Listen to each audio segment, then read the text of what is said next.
Hi, I'm Nick Bellissimo, and I'm an Associate Professor of Nutritional Physiology and Director of the Nutrition Discovery Labs at Ryerson University. I'm Christy Brissette, and I'm a registered dietitian with a master's in Nutritional Sciences. I counsel clients, and I write for some of the top magazines and newspapers in North America.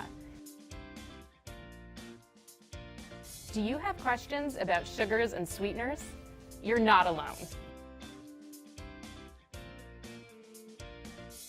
It can be really confusing out there with all of the conflicting media coverage as well as latest research constantly changing our minds about sugars. So what we did is we took to Google and took a look at your most burning questions about sugars. And we're going to do our best to answer them for you today.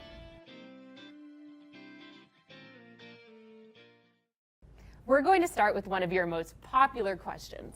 Is sugar bad for you? So, sugars are found in a variety of foods, including fruits and vegetables, or they can be added to food as an ingredient. And sugars are not dissimilar to other carbohydrates in that they provide the body with energy, provide fuel during exercise, and support normal brain function.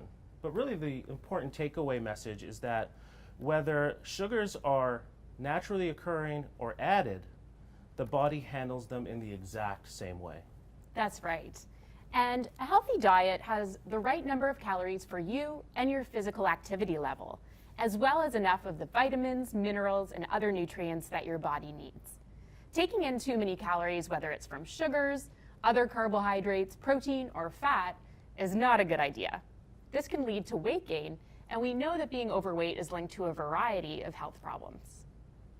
Next question, is sugar addictive? Interestingly, when we look at research on this topic, and while we know pleasurable foods may activate reward pathways in the brain, it doesn't mean they're addictive.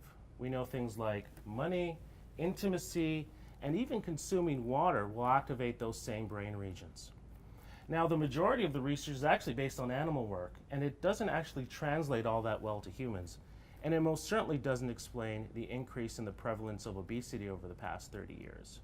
And while we know certain drugs produce effects like tolerance and withdrawal, the best available evidence suggests that sugars do not. Is sugar hidden in foods? That's a great question. You can find information on sugars on your food labels in two different spots.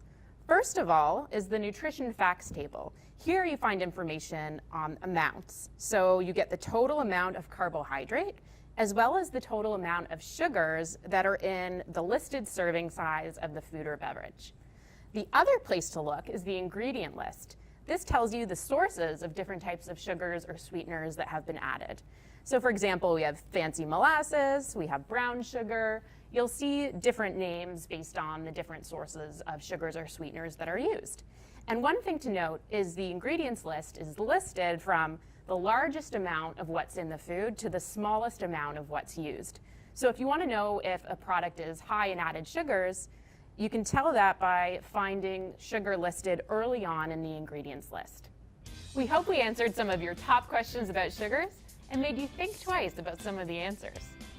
And thanks again for joining us.